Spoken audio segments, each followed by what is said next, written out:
Okay, you're good to go. Okay, everybody has a copy of the agenda for tonight's meeting. Yep. And looking at that, let me see if I can minimize my screen and open up my agenda so I can see it.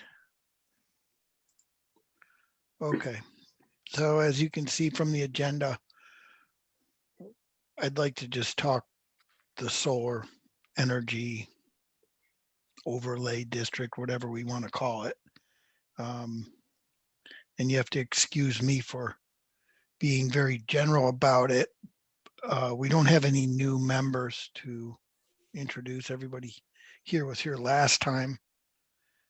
I don't see Mike and I don't see Pauline. So they would be the only ones that would still need to introduce themselves to the group. As you can see, I put on the agenda I called it the recap of what's going on with this whole solar thing. But in a nutshell, I would say there is a tier 3 solar option that the town is considering. And I listed the 3 tiers here. I want to say, and people jump in whenever you want, because I'm learning as I go too with this stuff. But the tier 1 and tier 2 are pretty much in place at this point, right? So that is happening. And the larger systems, as I understand it, are the tier 3 systems. So being that we are the Environmental Conservation Commission, I thought it would be right for us to look at this stuff from a environmental perspective, right? So I put the description, the brief descriptions of the 3 tiers in there, and that all comes from, as you guys may or may not be fully aware, from the draft law that we're putting together at this point, right? So let me. And that's that 12-page document that you linked to. That is, Martha. Yep. Okay. And I believe trying to find the different, the definitions right there. So I will actually attempt to share my screen if I can find it again.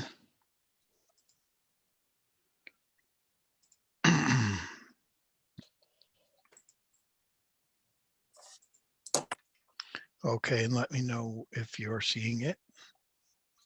Yep.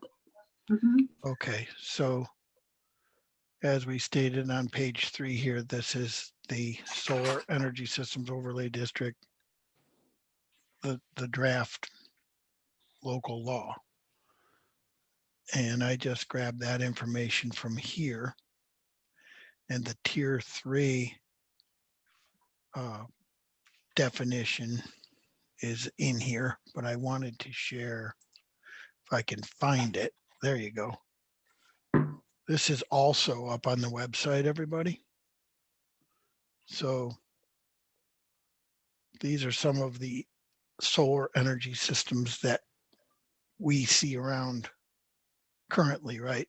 Everybody's probably seen them. We've seen them out in on people's private properties, up on roofs, and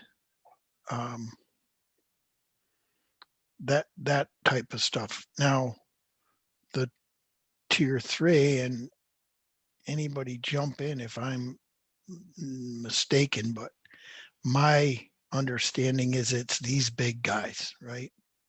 Mm-hmm. It's the big solar farms that are coming as part of our future.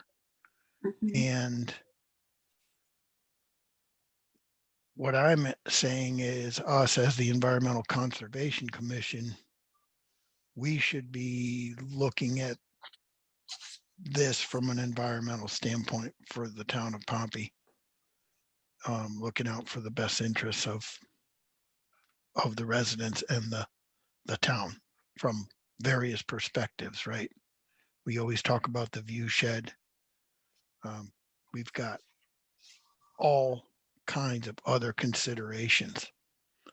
So as I said in the first meeting, the board has asked us to tackle a lot more moving forward with the ECC. And one of those things is this, the solar energy systems. So I would look for everybody to just jump in and kind of kick this around and say, hey, from a environmental standpoint, does anybody have ideas or thoughts? I also shared several other links that we can or we don't have to go over, but that kind of stuff obviously interests me. That's why I'm here. So, you know, there are some things that are concerning, but I also love the fact, you know, I mean, appreciate the fact that, you know, we need energy and this is a clean energy. But I have concerns and looking at all you guys can Google any of this stuff and find a myriad of information on the pros and cons of it. So I think as a group, we should be discussing those pros and cons and get everybody to kind of weigh in. They're just, you know, even off the top of your head, just thoughts that what you think about it, because there's going to be people, as I understand it, with this tier 3 business, there are going to be entities approaching the town of Pompey and saying, hey, we want to put up X number of acres of solar panels. And we would probably like to control how that's done, where that's done, correct? Yeah. Yeah, that makes sense. Right. So that would be where we would possibly have input to the board on to try and control how that gets done, so that there's just not anybody that wants to lease their field to these folks. Just, yeah, go ahead, put down 50 acres of panels.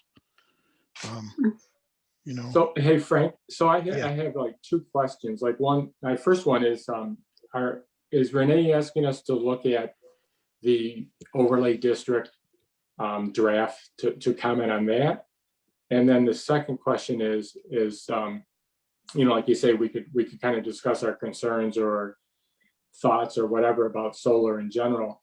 But the process, how will the process work? Like you say, when a developer or somebody wants to install a solar farm, that's when it will come to us through the town board to take a look at that particular application.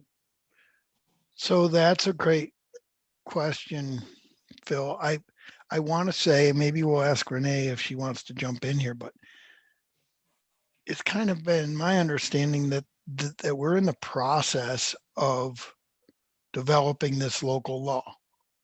And, you know, you saw that. I can go back to that. Which one is it? This one. Yeah. So if we all read through this, there may be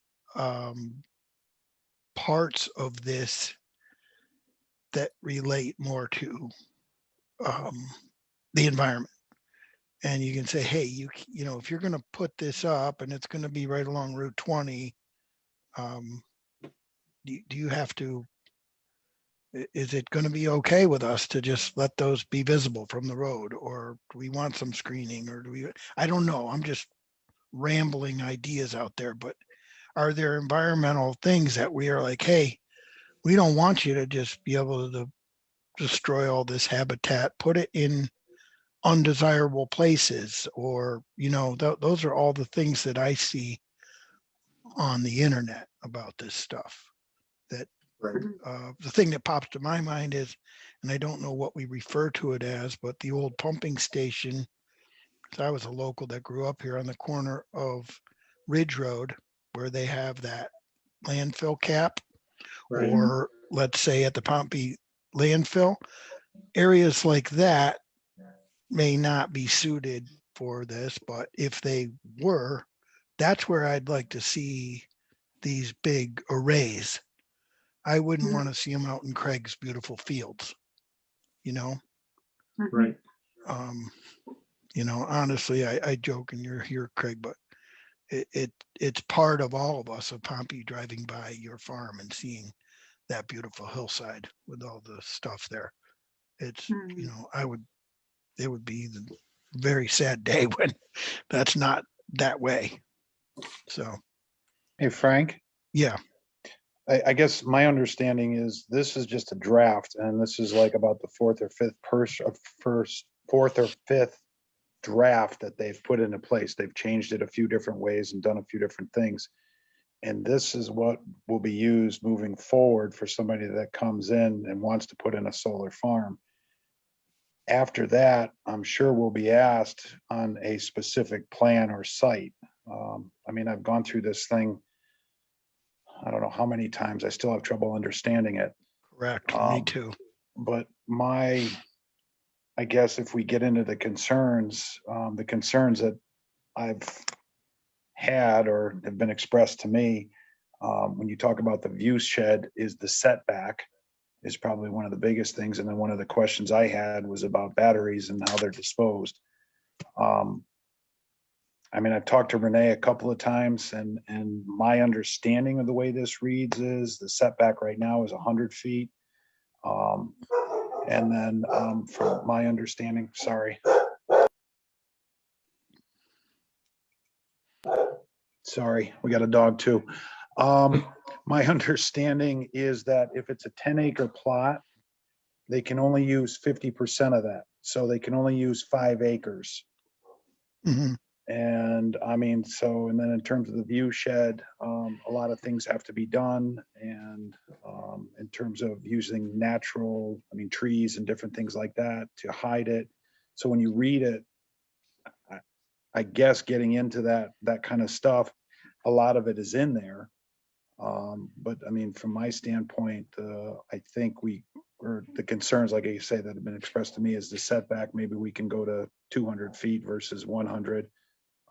So the less visible. And then my personal concern was, I think I expressed to you and I sent something out to the rest of the board, is the batteries, whether they're used to power the system or store the power. Do those have to be changed out every few years, like a car battery? And what's the process? I know there was something written in about, where they're stored. I know when they're charged, they give off different types of gases and stuff like that. Is that being vented properly? And So that that's, kind of, and that's all great stuff, Stanley. I think, sorry. no, don't. That's what I'm hoping for with everybody to just jump in with their ideas. But I didn't really pick up on the battery aspect in the local law, but Right. I almost knee-jerk reaction, right? I don't want these systems to have batteries. It was my understanding that they just dump to the grid and they Well, generate power, but I don't know. Phil, do you have any? unless they have backup, a lot of times, I shouldn't say a lot of times, but they could have battery storage backup so that if it's not used, they could have a storage bank of batteries, lithium batteries. I know that's somewhat used in the industry. So kind of similar to Stan's comments too, I was thinking of the same thing as from not only the disposal of batteries, but if they do have batteries, there are those community right to know laws where the fire departments and the local emergency planning commissions would need to know that the battery, if they have certain quantities of batteries, that their storage was there. So if there was a fire, the fire departments would know what they were getting into. Right. So that was one of my questions as well, as, not only from a disposal standpoint, but a in-use standpoint for the emergency responders.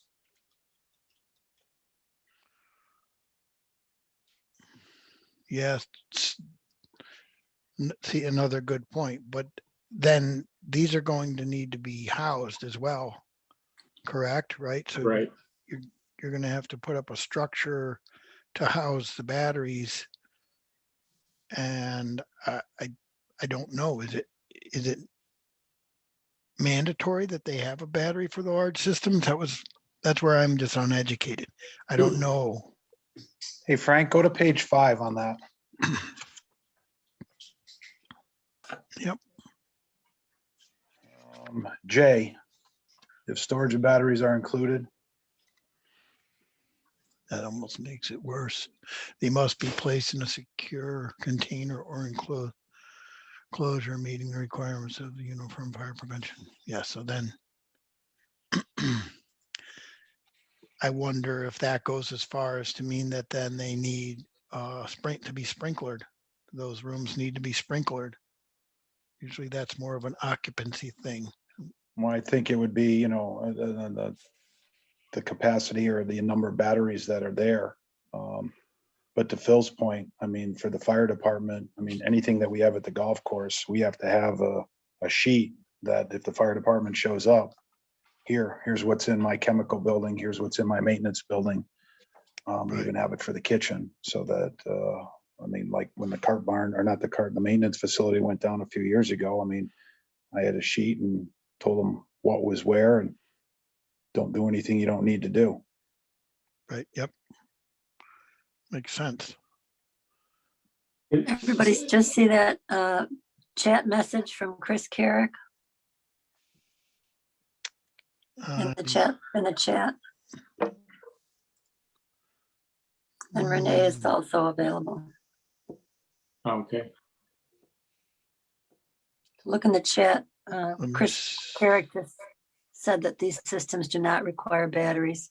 Okay, the larger systems will not. Okay. So why wouldn't we just put that in the local law then? I mean, I don't know if we have any Yeah. input here, but I would want to say that would be our suggestion, is that if they're a tier 3 system, then no batteries. I thought it got dumped to the grid and it would just get used up by the community. What happens at night? At night, there would be no power being generated by the moon because it's solar, right? Right. It's being How a do these smart things ass. work Greg. at night then? Well, Gotta have no, we're electricity not at night? dependent. It's only supplementing what we use. We have the nuclear power plant. We have all these other power facilities where I don't know if we're talking about, and I don't know that we need to solve those issues, but we're talking about when you do put these large arrays in the town of Pompey, what do we want to see done? How do we want to see it get done? Right. And the batteries, I think, is a good concern. There's another message from Chris. Okay. There's one from John too. Batteries for storage could be an option down the road as battery technology gets better. Yeah, I think it'd be hard to preclude saying that to a developer, you can't have batteries. And then what if they just need a few batteries, to run their backup systems or something? And then how many batteries are acceptable? How many kilowatts or watts of batteries are acceptable? It seems like it would be better to put the controls in place if they have batteries, then rather than trying to specify that they can or cannot have batteries. And if they cannot have batteries, or if they can, how many batteries they can have. It would seem to be better just to put controls in place so they're properly handled and managed properly. Well said. So then what I'm hearing is on this conversation, we see that the batteries need to be thought about a little more, right? Sounds right. And then those get looked at on a case-by-case basis. Is that? So, can I go back a couple pages to page 3? And this is, I just don't know the answer to this question. It's kind of related to batteries too, but also other things. On the bottom of page 3, it talks about applicability, and then number D there says all solar energy. Oh, thanks. All solar energy systems shall be designed, erected, blah, blah, blah, in accordance with the New York State Fire Protection, Fire Prevention and Building Code, Energy Code, Electric Code, Town Code, etc. And since we're the Environmental Conservation Commission, what about environmental codes? So what about federal, 40 CFRs? What about the state codes? What about local environmental laws?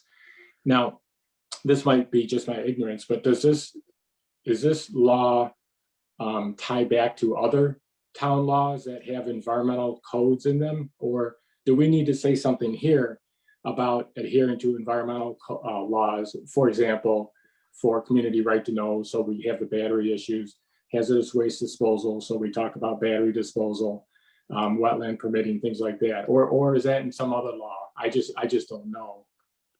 So the only thing I could speak to that from my work and understanding how this stuff works, they would, whenever we build something, right, we have to go through a seeker process, especially Right. depending on the disturbance area.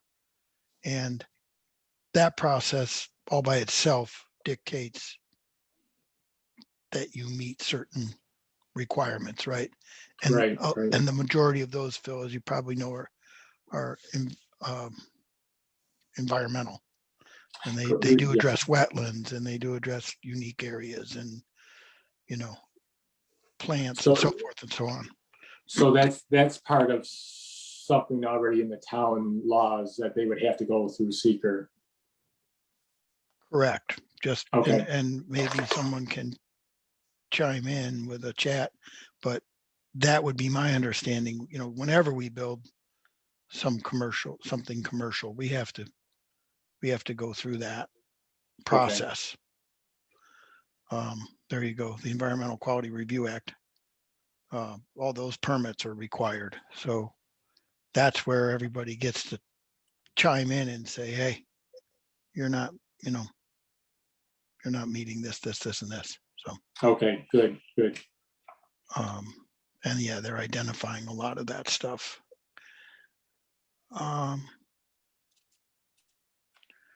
Any other thoughts?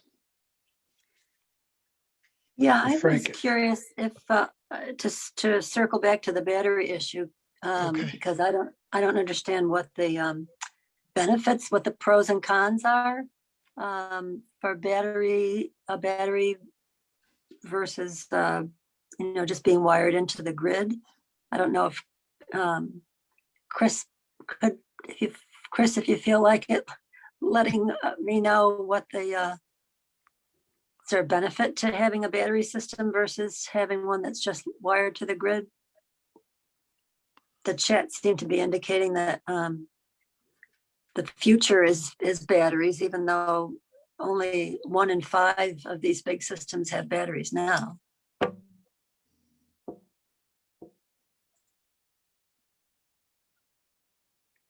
Well, we can wait and see if they chime in. As I indicated earlier, these other sites that I looked at identify all kinds of things that kind of piqued my, I don't want to say curiosity, but piqued me and said, hey, that is concerning. Like, if you cover up 50 acres of a field with a solar array, so there's no longer any of that plant growth really happening underneath those panels. All the wildlife and the birds and the, maybe other animals can move into some of those areas, but what impact does it have on the wildlife and the fauna? from an environmental perspective. Just Frank, are you something, reading the note? Are you reading the notes in the chat? I'm not, and I'm not sure how to see the chat. Veronica might be able Click to on it at the educate me. bottom of your screen. My screen might be different when I'm sharing. I Just can go stop. down to the bottom of your screen and hover along the bottom. And you'll see all the controls, or maybe, you know what, maybe it's along the top if you're sharing. Go up along Oh, top. yeah. Let me see. I find mine in a Oh, I little see area it. Yep, that I says see the more. chat now. Yep, I'm sorry. Okay. And John Shaheen, if you can hear me, I think I promoted you to a panelist. Let's see. Is he coming back? Here he is. So that you can join the conversation. So I see that Chris said that they only cover 10% or less of the land.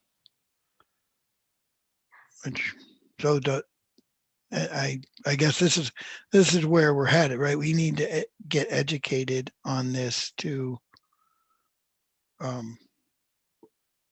make educated comments and decisions about it, if that's what the town has tasked us with doing.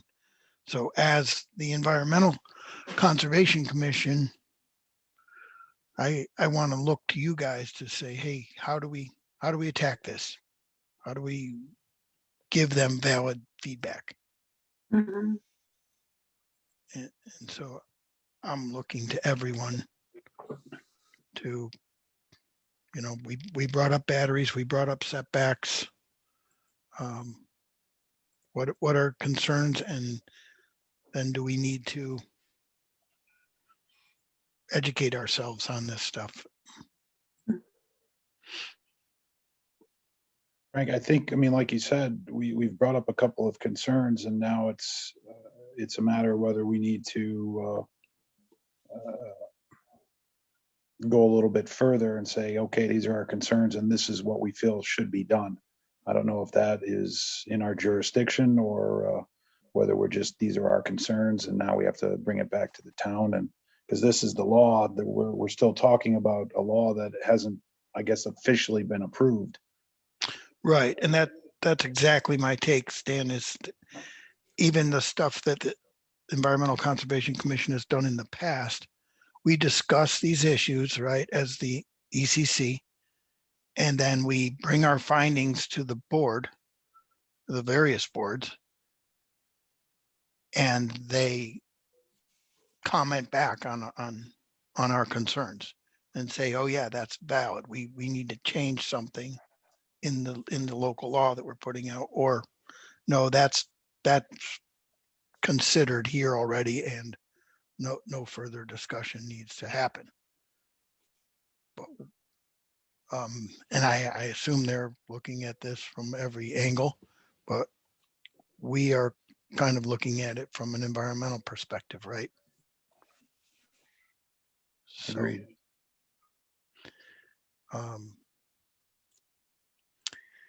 I think we've kind of gotten started on this. Does anybody have any suggestions of how to move forward? You guys can't rely on me to do everything. We're all ECC members here, so we're in this. I read through all the stuff that you sent out today. I mean, there's a number of concerns. You referenced document number 2 link. I mean, when you go down, I mean, there's probably half a dozen articles in that link. And it talks in depth, I mean, not only about the batteries, but, some of the concerns, some of the pros and cons of solar. And I mean, what type of solar panels are being used. was a concern. How are they manufactured was a concern, but I don't know if that, falls under town jurisdiction. I think things that the biggest thing for us in the town of Pompey, and we go back to the view shed, I think is number one. So I go back to the setback. And I know there's been discussion, going back and forth and how far it should be. Maybe make a recommendation to the town that they should take a look at the 100 feet and maybe go a little bit further. But I know if they go too far, then it makes the project non-viable. And then I've got some concerns about battery. I mean, replacement, disposal, fire, that kind of stuff. And does that need to be written into the law, or is it already in there? Or if they are not disposed of properly, can we dip into that bond, just like the towers being dismantled, or at the end of the life cycle of the solar farm, how it needs to be dismantled?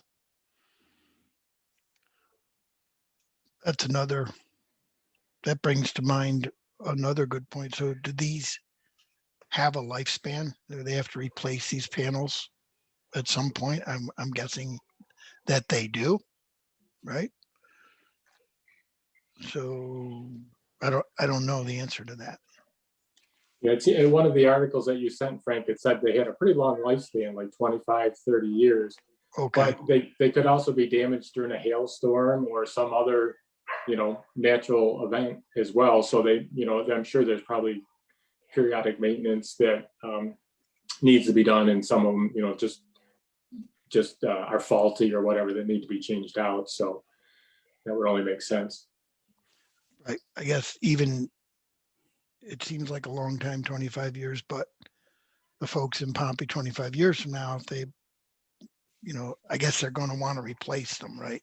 They're not going to just say, oh, well, that field's no good anymore, and we've got another eyesore on our hands that's not doing anything.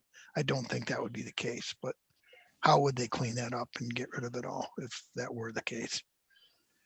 And in addition, probably what's going to be more likely to happen in the next 25 years is they'll become more efficient. So they Right. might, just like everything, a cell phone, after 2 years, you want a new one because they're so much better.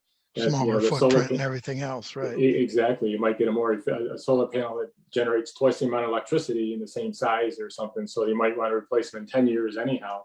And then Right. what I do you mean, do with them? yeah, exactly. I mean, look at the old, the cable TV, if you will, or the satellite TV, I should say. Remember, some people had a dish the size of, a vehicle in their backyard, and now they've got this little thing that's like the size of a Frisbee. So Mhm. that'll make come of this as well. So then what do you do with the old technology if people go, oh, we don't, but I don't know. I'm just throwing that this was- stuff out there. That was some of my concerns is how do we address the environmental laws? And like you said, when they do the seeker, that'll be addressed. So when they take out old ones and replace them for whatever reason, they'll have to follow the environmental disposal laws. So as long as that's addressed in seeker, that they're following that, I think, and that would include the battery storage, that would include wetland permitting, all those things would be included in seeker. So we'd make sure that they were following the environmental laws. Now, Right. one of the things that another concern of mine is, we talked about setback a little bit, which is is not really a law. So unless it's in the town law, of course, but it's not like an environmental law from the DEC or anything. But similar to that is like even tree clearing. I know a lot of times, you mentioned they could put them in an open field, but we have seen developers want to take 10 acres or 100 acres of trees and cut them down to put a solar farm on. I don't know how viable that would be in the town of Pompey, but it has been done other places because of the tax incentives or other reasons to build solar. So that's kind of something that's not really environmental law. I mean, so I don't know if that's something that would be a concern of mine anyhow. I'd hate to see, 10 acres of trees being cut to put a solar farm in. So that's kind of something that's not really environmental law. I mean, right. I agree. Agreed. So then I guess one of the biggest things I'm hearing from you guys is, as always, Craig, our concern for the view shed here in Pompey. And I did look at the mapping that they're proposing, and it appears to me, if I'm interpreting that mapping correctly, that it's pretty confined as to where they would allow these tier 3 facilities to be built. Is that true?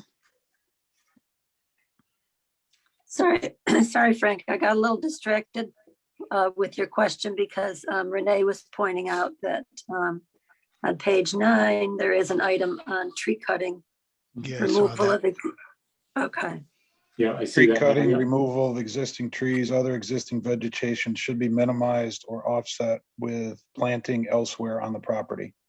Yeah, good. So that's, in my opinion, a little bit vague, that it should be, maybe you do it like they do the wetlands and they say, hey, it's a tree for a tree type of thing. I don't know, just throwing it out there. Trees are a really important resource that people don't really realize. yeah, And there are a lot of diseases out there now that are threatening our beautiful trees. You've all seen the ash borers, and the hemlocks are coming down from up in Maine area where they've got a problem. And so we don't need to add to that and say, well, yeah, put some trees back if you put this down. Hey, if you take down 4 acres of trees, you put up 4 acres of trees, or I don't know, just getting inciting thought, I guess. So we've talked about a lot of good things. We've talked about setbacks, we've talked about batteries, the view shed, the lifespan. So I think these are things that we should maybe dig into as a group a little more. And maybe our next meeting, we could have a more of a, I don't know, I'd have to talk to everybody's, I'm not familiar with how all this works, but like a workshop, if you will, where we don't have to have the public and we can all just freewheel and say, this is how we think we should approach this, right? Because I'm a little lost right now as to what can we bring back to the town right now at this point for that's not already addressed in this local law, this draft.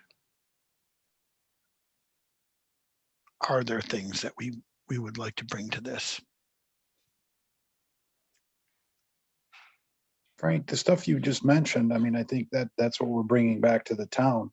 Okay. And whether you're working, with town council or with Renee, the town supervisor, these are our concerns. Do you want us to dig more deeply into them, or have they already been addressed? And let the guidance come from them. And then if we need to look into batteries and say, okay, this is what we need to do, or look into the view shed and this is what we need to do, then we can look harder into it. We'll have more of a specific assignment. Okay, because I guess what I was trying to say with that workshop would be that we've identified these 5 or 6 items that we all seem to feel are important. If we had a workshop, quote unquote, whatever you want to call it, we could all really scrutinize this law, looking at those specific areas and see how we think it's covered or not covered, and say, oh, yep. Because I mean, trying to, as everybody said, I've read this thing and I guess I wasn't really looking at it that way for specific details. I was just trying to read it and understand it. And there's a lot to digest. But now that we've pointed this stuff out, you can really look into it and say, oh, how do they address the view shed? And like you've said, we could say, oh yeah, look at, they've got setbacks, they've got this, they've got that, they've got, they have addressed it. Or we think they could maybe go another step further. I don't know. Renee's asking a question. What does the group think about setback provisions in the draft? And if you have a quorum, it's a public meeting.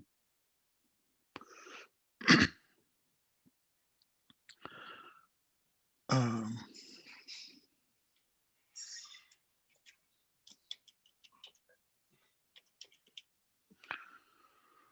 all ground mounted solar energy systems shall only be installed in the side and rear yards. Blah, blah, blah, blah.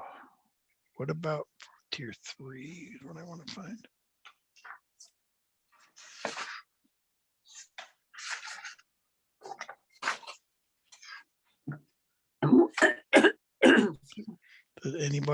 Can anybody point me to the setback for the tier 3? I was just gonna ask the same question.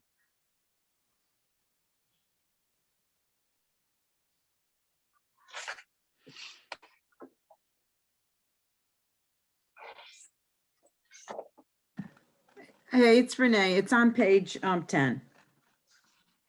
Thank you, Renee. Sorry, I'm trying not to interfere with your process, so Oh, you're not interfering at all. I'm muting again. Minimum of 100 feet. Front yard setback, a minimum of 100 feet from a budding lot. Yeah, that's pretty significant right there. 200 feet when the property is located in a residential or hamlet district. So that's what's precluding this thing from being built in a lot of places.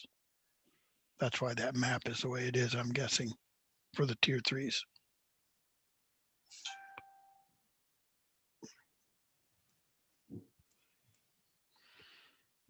It's me again. Actually, the reason the map is the way it is hasn't got to do anything, isn't related to the setbacks. And is it related Oh, to the it's- viability Yes, it's the connectivity. There's only some connectivity, right? in the town that have 3-phase connectivity.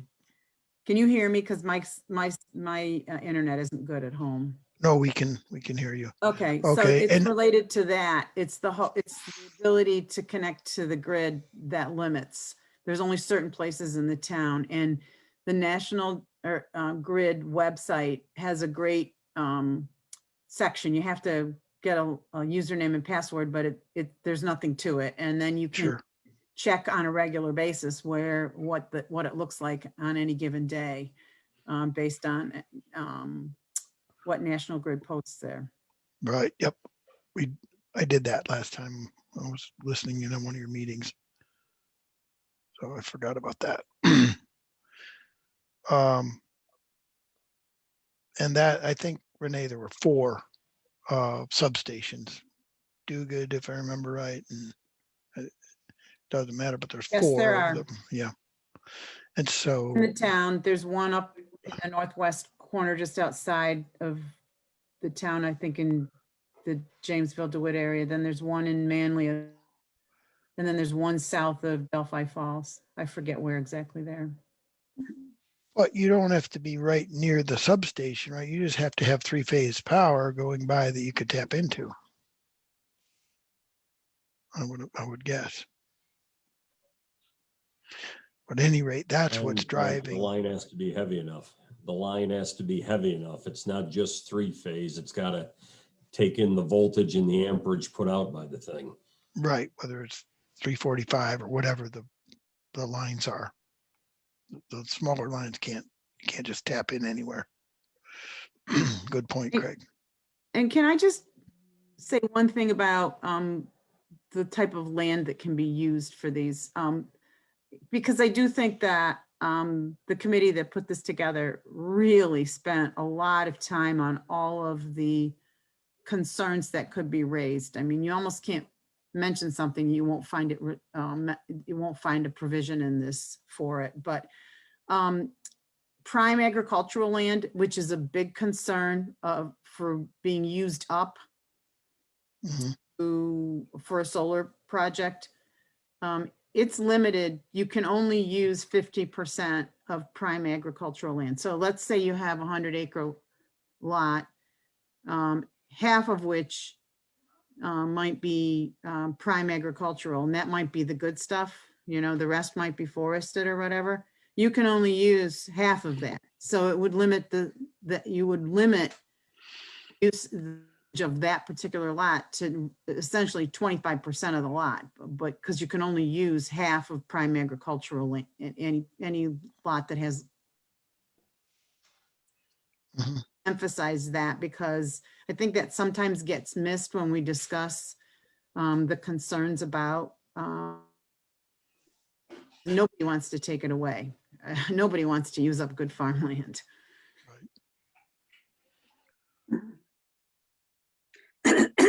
Excuse me, Renee, you were going in and out a little bit, but what I gathered from what you said is that of whatever solar array would get built, only half of it can be on prime agricultural land.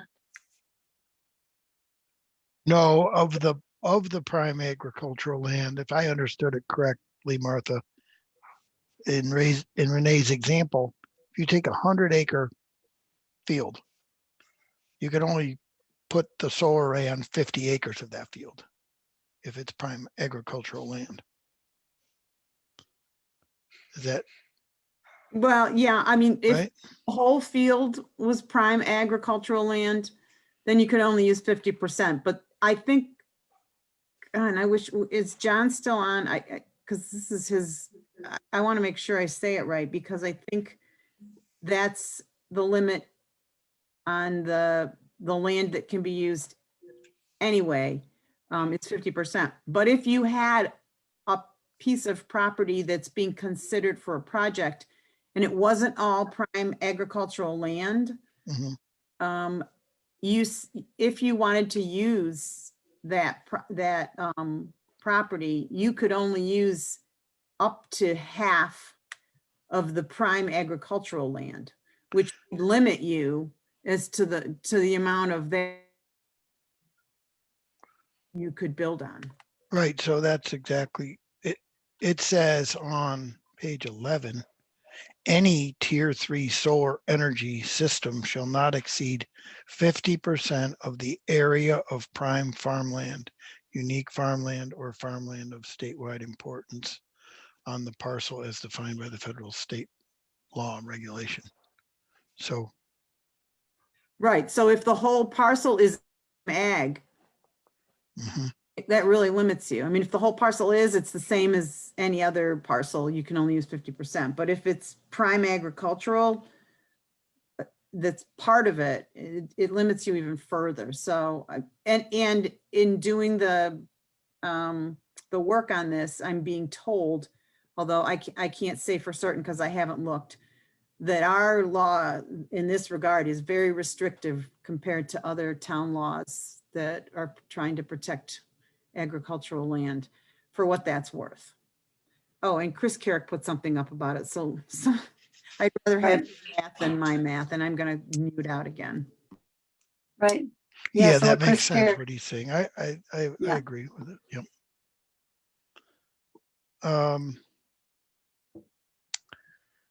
So and I either way, s- go either ahead, way you Martha. slice it, it seems to be, it's designed to protect, to protect us from using up prime agricultural land willy-nilly for solar projects, protective of prime agricultural land. Right. I think they should exhaust all other possibilities before they use agricultural land. Because there's got to be, I don't know. I would imagine it can be placed on steeper terrain that's probably not necessarily good for farming. I don't know. And so those, Yeah. I mean, things like that. Well, My like you, Frank, My Well, like- understanding is, go ahead. like you, Frank, I read this to try and understand it, but not to really absorb these issues. So I don't know if it's in here, but it seems like it would be helpful to have it in here that highly undesirable parcels of land should be at the top of the list when you're citing. I understand the issues about connectivity to the grid, Right. but it sort of should be like a dual process. You have to have connectivity, but you also should exhaust the more undesirable parcels before you turn to any more desirable pieces of land, whether they're environmentally desirable, agriculturally desirable, or whatever. Right. And Stanley, you had something to add? Well, I'm going back to the 50%. I mean, irregardless, if you have a 100-acre lot, the most you can use is 50% of that, is my understanding. And whether it's prime farmland or not, then the most you could use is 50%. Now, my question would be, I mean, the example that Chris had given, if it's a 100-acre parcel with 80 acres of prime farmland, you can only use 40. So when I first read this, I mean, my interpretation was, if it's a 100-acre parcel that happens to be prime farmland, you could only use 50 acres of that. And then because it was prime farmland, you could only use half of that, would be 25 acres. That would be very restrictive. So, I mean,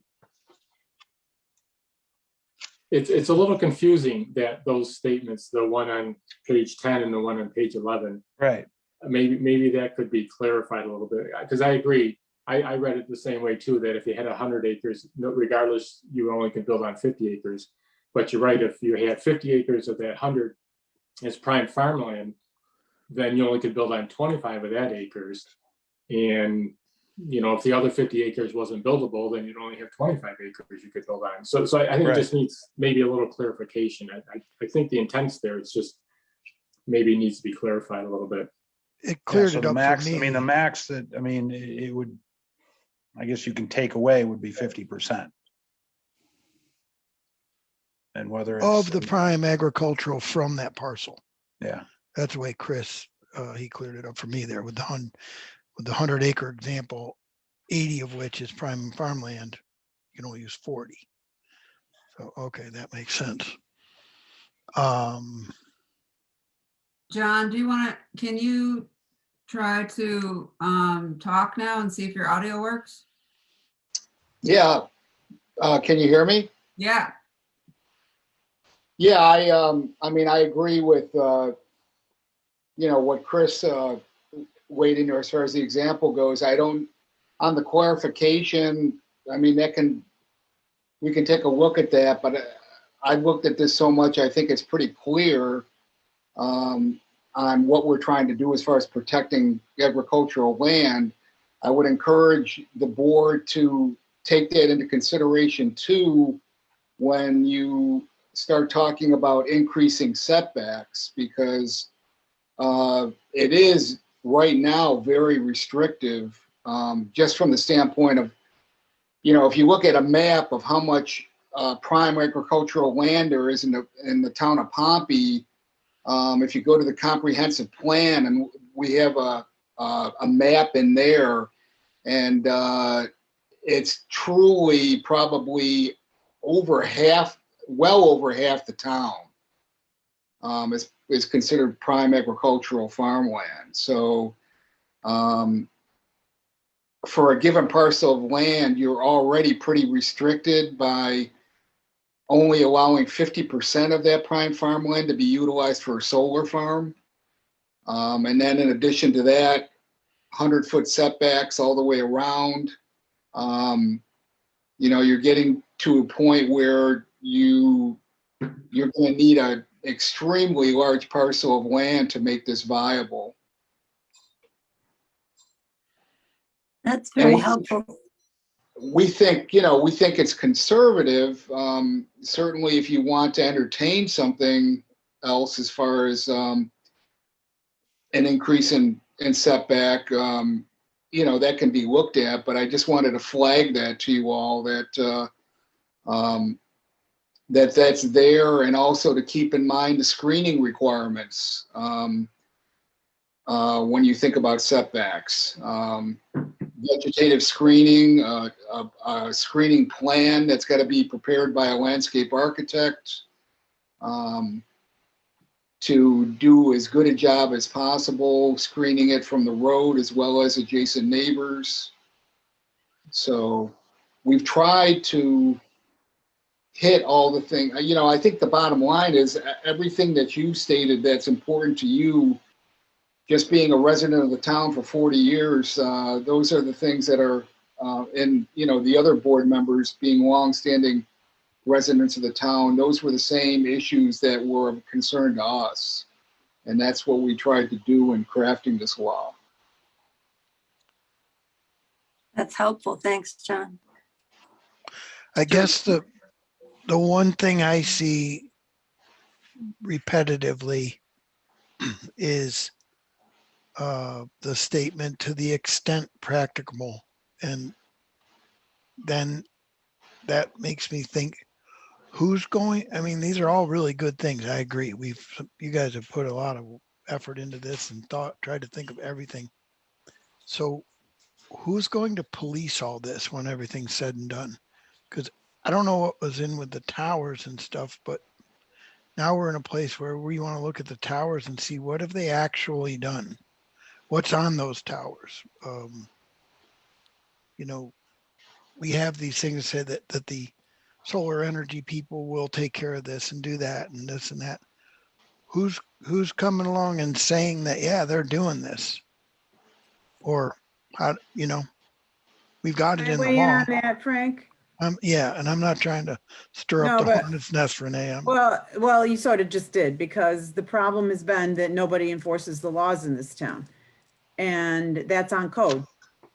And if you have a good codes enforcement officer who's doing their job the way they're supposed to be doing, and if the office is staffed the way it needs to be, then they will oversee what's going on in the town. So Okay. you I did didn't mean do to. a hornet's nest for me, sorry. But I didn't mean to. Hey, I'm Frank, just thinking Thinking realistically, right? Frank, Sure. we're already an hour in, and Oh, if yeah. you want me to get in on this subject, I've probably got quite a bit to say about the towers.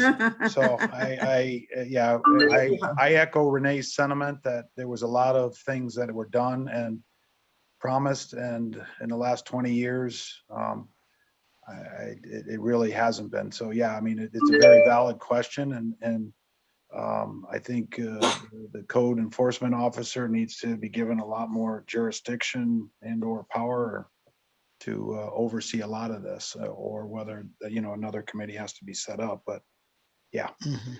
I'm going to turn off my mic, because if I keep going, I'll keep going. Yeah, yeah. So no, that was great. And so I think we did the open discussion part. What does everybody vote that what do we want to send back to the town at this point, or do we want to continue this at our next meeting? Well, I'm getting the impression that the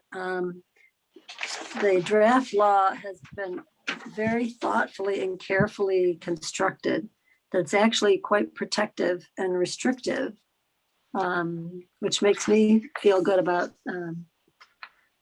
that it's not going to be it's going to be established in any thoughtless way. So I kind of like it.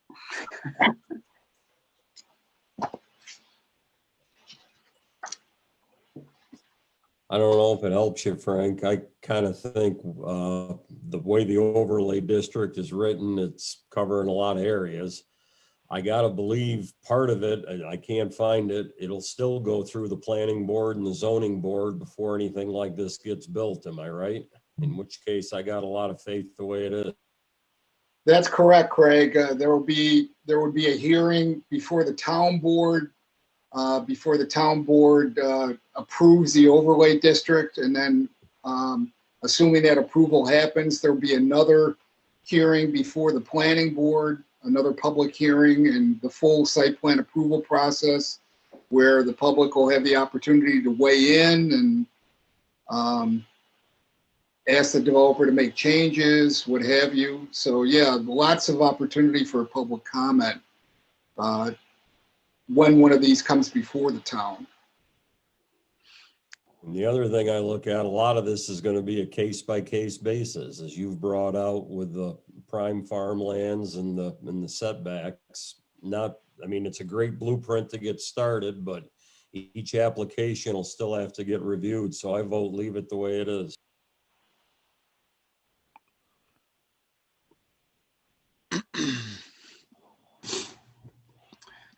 Anybody Frank, this is else? Chris Carrick. Chris, hi.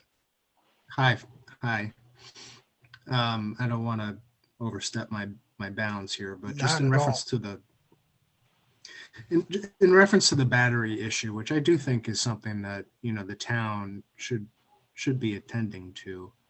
It would be my recommendation to move ahead with the solar law, you know, as written, subject to any tweaks that the town board wants to make, and then subsequently move to adopt a separate law for batteries using the NYSERDA model law as a template, just as we sort of did with the solar law. I don't see any urgency. There are, you know, very few projects in upstate New York because of the economics right now that are including batteries. So I think we have time to address that. We can always But I amend do this think- law is what you're saying, Chris. Well, it could be amended or it could be a separate law. Okay. But I'm just saying there's no tremendous urgency, I think, at this time to try to do that now. Have they identified any definitive area that they think that they would like to, that we would predict that they might occupy? Like, is it 100 acres? Is it 500 acres? Is there any square footage that, you know what I'm saying? Well, there are no high voltage transmission lines running through the town. Mhm. John and I reviewed that in the last couple of weeks. So I really don't expect any of the big utility scale farms, you know, like anything above 20 megawatts. When you're talking about solar, you're really talking about two classes. So even though the town's law has a tier 3 as a pretty broad definition, anything over 25 kilowatts, there's a world of difference between the community solar projects that we're seeing in places like Pompey and Manlius and these big utility scale farms that we're seeing down in Homer or over in Conquest in Cayuga County, which are 100 megawatts or so. In either case, the rough rule of thumb is 5 acres, 6 acres per megawatt. So you think of a 100 megawatt farm, that's 500, 600 acres. That's a world of difference from the community solar farms of 5 megawatts that we're seeing, which are 25 or 30 acres. Okay. Yeah, that's really good information. So it's 5 to 6 acres per megawatt, you said? That's a rough rule of thumb. Yeah, rough rule of thumb, right? Yep. And as efficiency of solar panels gets better, as somebody pointed out earlier, that required acreage will go down. Yeah, maybe cut in half, John. Who knows, right? It's a good point. I mean, when I started working in this area 12 years ago, the average panel was maybe 250 watts, and now they're 400 watts and above. So each, you know, unit of area is producing that much more power. Chris, since we're like sort of, this is really good factual information for these guys to have. We've sort of heard some of it already before, but would you explain to them, you know, you talked about the size of the acreage for the community farms, but just blanked on what I was going to have you explain to them. I'll think of it. If I do this, it comes back to minutes, but 5 minutes. Okay, I don't know so- what it was I was going to say. I wanted you to share something else. I can't think of what it is. Well, I would just add, if I didn't say this already, the average, you know, community solar project is 5 acres or 5 megawatts. You did.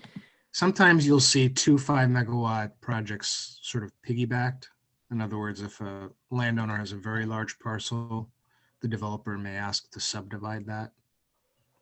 The very maximum that you can do according to Public Service Commission regulation is 3 adjacent 5-megawatt projects, but that's very rare. I know what it was, Chris. Mhm. As our infrastructure in Pompey currently stands as far as three-phase, and I obviously it can change, but how many of these 5 megawatts could we, and maybe it's more hosting capacity, I don't know if I'm saying it right, but how many 5 megawatt farms would we really be able to support in the town? Yeah, 25 to 30 acres per one of these farms. it's a good question. You're putting me on the spot a little bit because things are changing all the time. I As know. God knows. I guess if I had to hazard a guess, I would say 5 max. Okay. So if they brought Probably the, less than that. if it was, if they wanted to bring in these in the areas where they're not served, then we would need the bigger transmission towers to capture that power. Is that correct? Yes. I mean, Or- I would So say would we National be, Grid they are going through a process of strategically selecting some substations to make improvements to in order to facilitate more solar in a particular area. yeah, so if They're doing that several, because it's good for them. It provides certain services to the grid overall. So Canastota is an example of that. They're improving the Peterborough substation and inviting developers to build in that area. I can't say if that will happen in Pompey in the next 2 years or 5 years or 10 years. Anything is possible, I suppose. But of the 4 substations that serve the community, 2 of them are very small. And I would be hard pressed to say that they would make the decision to dramatically improve those.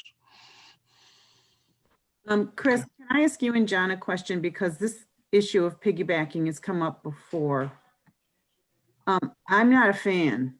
I don't know. I don't like the idea of being able to put solar farms next to each other. But I just wondered, did we address, I don't remember if there's anything, John, is there anything in our draft about that? No, there's nothing that would preclude that in the draft as it currently stands. I mean, I would like to at least think about, because if that could happen, that could make what would be 3 individual relatively community-sized farms.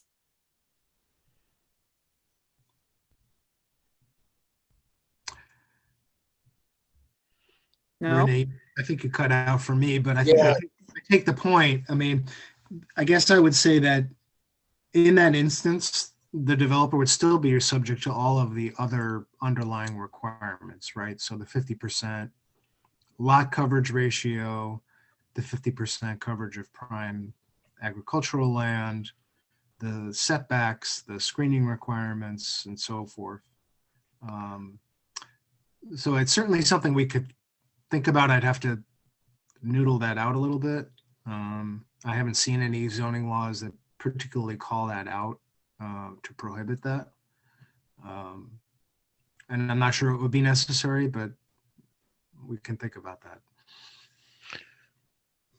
are there any specific areas in the town that are identified as areas where you may not put up one of these solar farms? Is No. like a certain corridor or area? No. No, they're not allowed in any residential area. Right. And again, current 3-phase infrastructure Kind of limits drives it. Yeah, that as well. understood.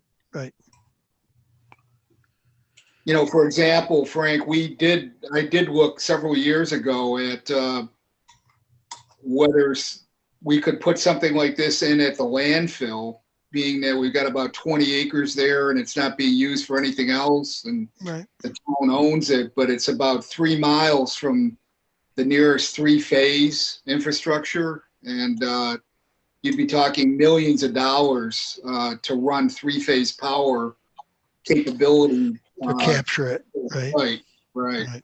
Right. Or transmit it. Okay, so are we do have a quorum. I'm hearing from Craig that almost proposed that we, from the ECC perspective, that we vote on this law tonight. And then we would, I guess how that would work would we would send in with our minutes our result. Was it our job to vote on it? I don't know. No, Frank, I'm you don't asking. vote on it. Supposed to make recommendations. No, but I'm saying as a group, as a whole, to say, hey, we don't see any real problems with this, to pass on to the board. Well, I still have concerns about the setback. I'm sorry. That's No, just that's me. okay. So that's what I'm asking. The question, is that something that we want to, so we want to come back to them and talk about the setback. I'm hearing from you, Stan, and the batteries. Those are still concerns. And then Chris kind of allayed that concern about the batteries with the NYSERDA comment and the other potential means of addressing it. So pipe in, people. So I'm going to make a suggestion to sort of help you guys along a little bit. I'm thinking that maybe what you need to do is put together, and Frank, I maybe think you should be tasked with this as the chair, but Thank you. that's up to you guys. Put together whatever the however you want to word what you are discussing, which is there are several members or 2 members or 3 or however many there are that are satisfied with the law the way it is. But there are also other members who have concerns about. And then, I mean, doesn't have to, I don't think there needs to be consensus. I think you can make comments. That's really what your job is to bring comments. Yeah, bring to light our, Yeah, so I don't think you have to all decide one way or the other. I think you can have a mix. okay, so we're an hour and 20 minutes plus here. And I said we'd like to hold this to an hour. So just to recap, and then we can say goodnight. I will do just that. In the minutes, we'll convey our concerns to the board with the minutes. We had some conversations about setback. We had some conversations about batteries. I'll indicate that we looked into the tree clearing. We saw that it was identified on page 10 or what have you. And anybody else have any other things they want me to definitely capture in those minutes?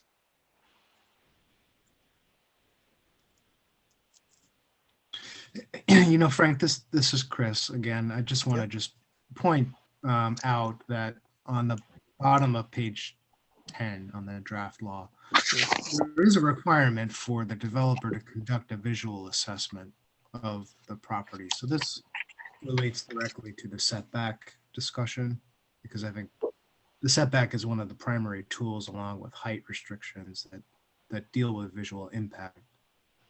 So the developer is required to do a line of sight profile analysis and may be required to do additional analysis at the discretion of the planning board. So I just wanted to bring that to the attention of the commission in case that, that may have been missed. You're saying on a case-by-case basis, they still have that. That's correct. They have to Ability, do, yep. for multiple lines of sight, they have to do a visual, visualization of what the array would look like. Got it. And screening and landscaping plan as well. Yes, that's the third leg of the stool, Martha. Setback, screening, and height restriction are the 3 main tools. Chris, this is Renee. I'm wondering, you asked me and I never saw your email until like 5 of 7. so I didn't respond. If you wanted me to share your memorandum with this group, I think there's information in here that it would be very helpful. So Chris did a very thorough 7-page, really, it's like a treatise on many of the issues that come up that cause concern with people. It's sort of, so I don't want to bombard this group with information, but I think it would be very helpful to you. I can. Yeah, Frank. Yeah, we could go on with this forever. I mean, No, I don't.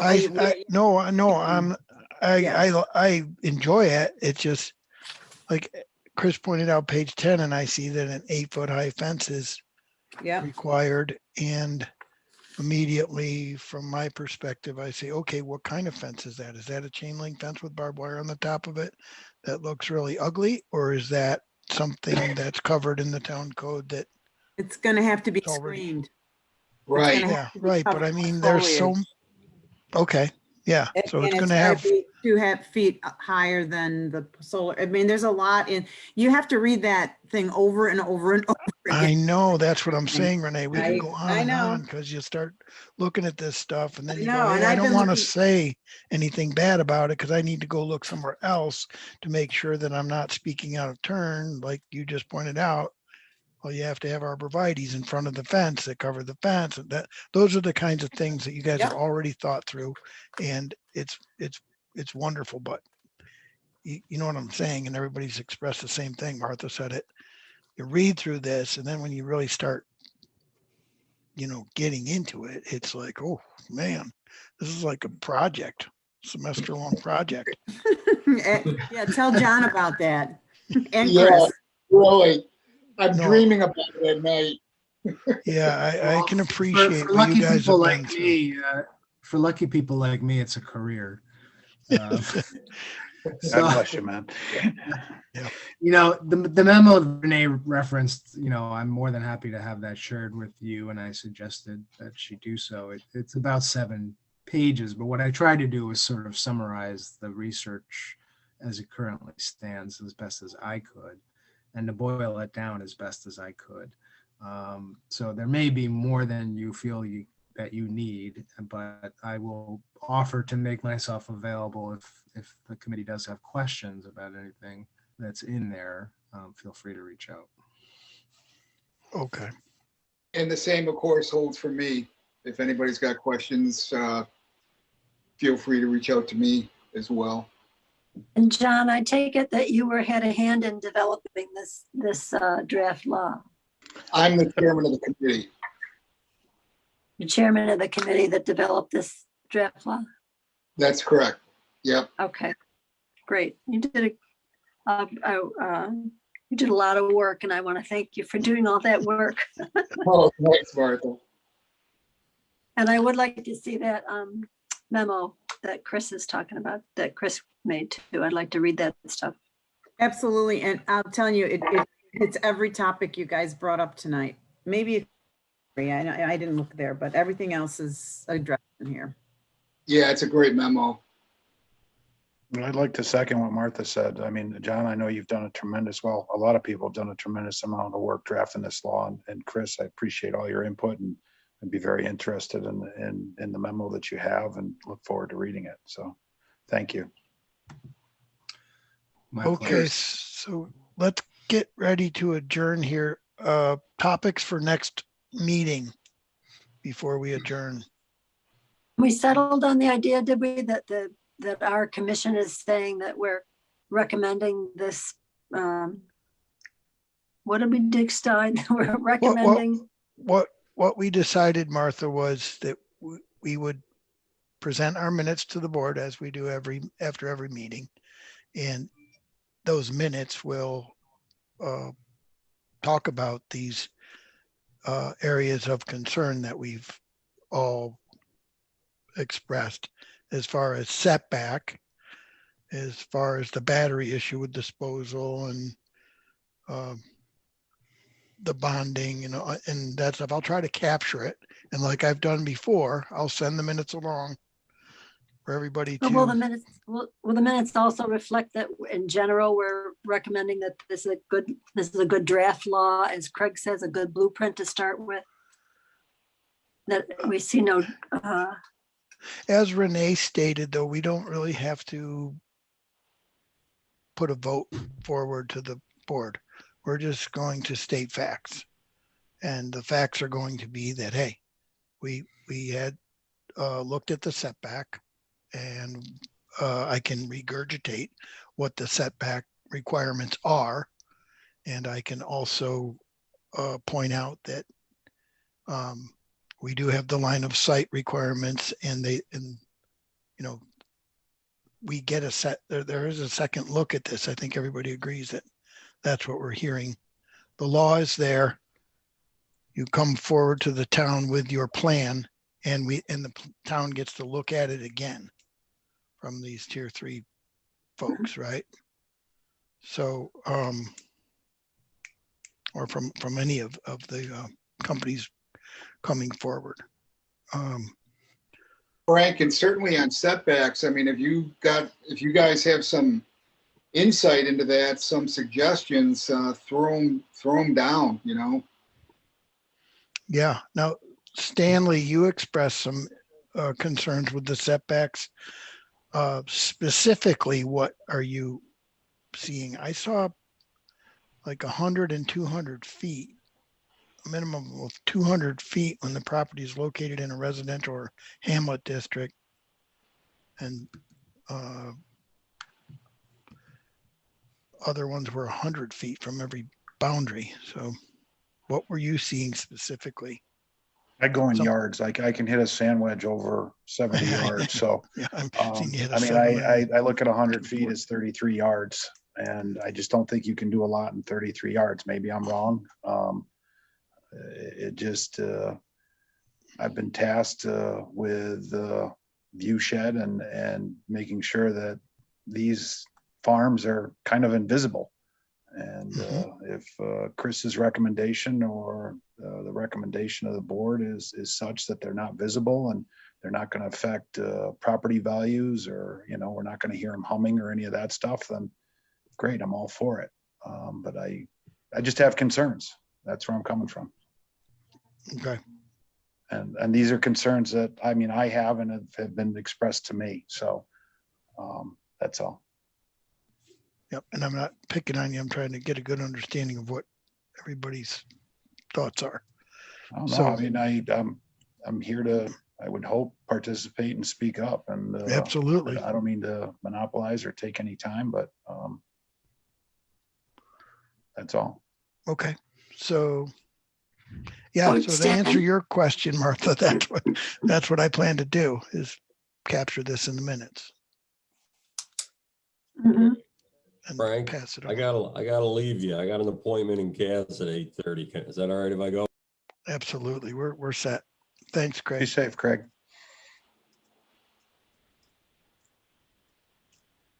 So Stanley, if I can just understand your concern that you feel like the 100-foot setback is insufficient, or could be insufficient for proper screening and so on. Yes. Okay. But again, I mean, a lot of material was presented to the contrary. So Well, it'd be interesting.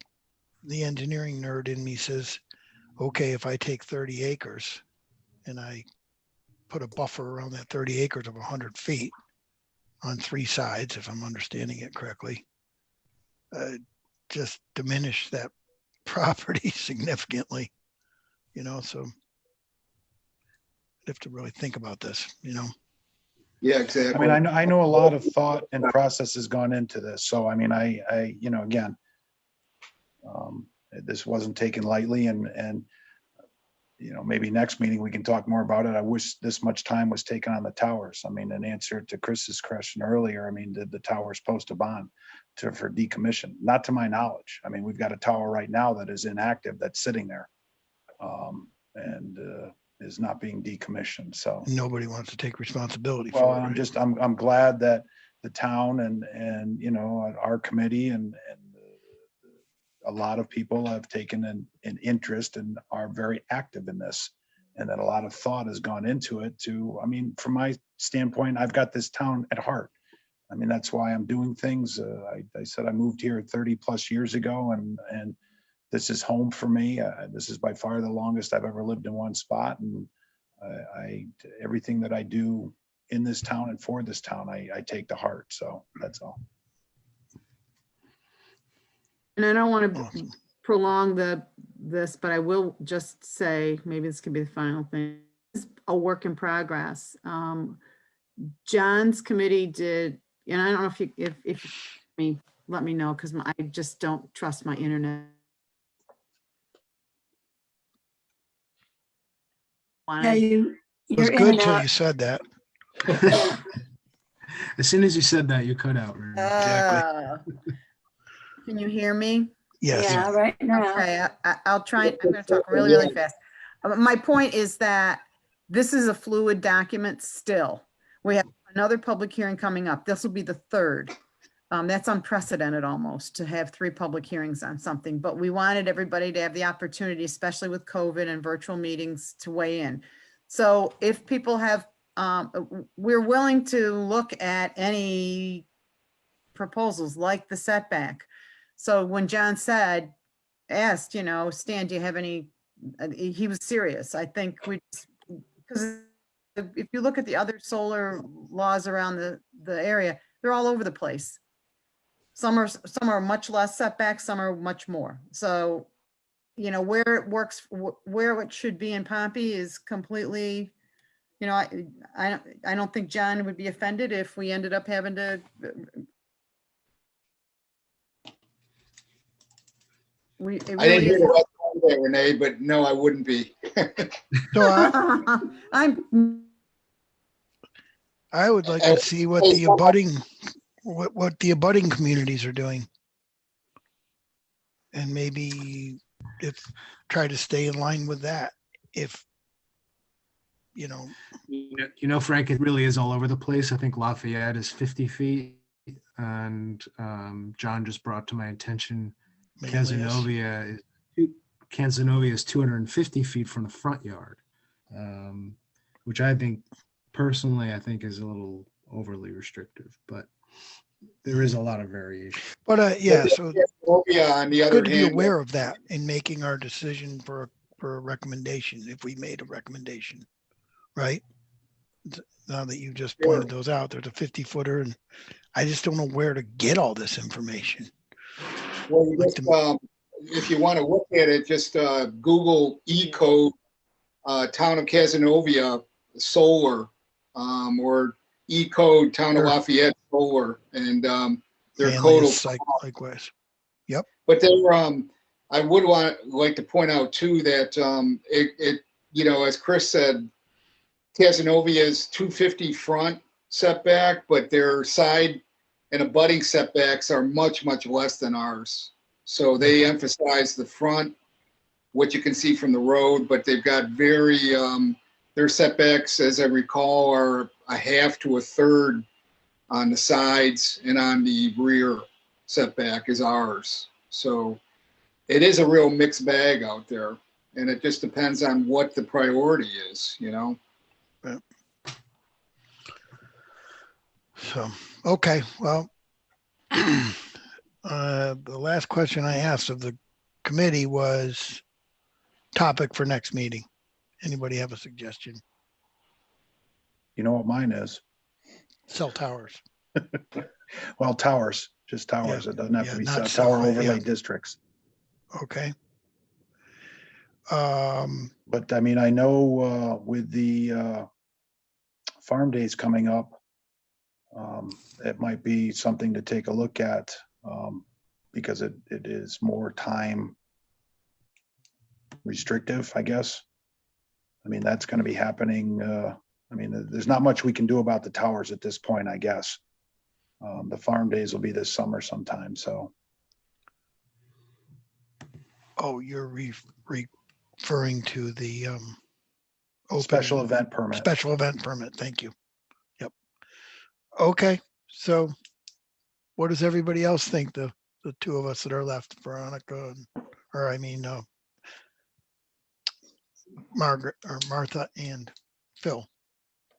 Yeah, I mean, that's probably a good idea. We could also, if there's any loose ends we need to tie up on the solar energy overlay district, we could do that as well. You know, if there's anything else we need to look at, we can just tie up those loose ends. Okay. So our next meeting will be the 18th. Is that what I put on the agenda? Is that correct? I think so. Right. March 18th at 7. And I believe it will be automatic this time. Veronica's on the call. So I can certainly, Automatic?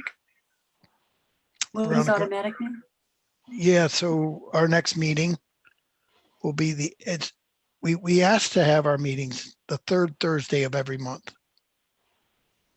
And that was my bad for not reaching out to people. Again, I just thought it was going to happen automatically and it didn't. But this time I'll make sure that I let people know a week in advance. Oh, okay. Okay. Mhm. Okay. All right, then everybody enjoy the rest of your evening. You too. Great. Thanks for chairing, Frank. All right. Thanks a lot. Bye, guys. Take care. Thanks, Good night, Frank. everybody. Right. Night. Ron. Thanks, everyone. Right.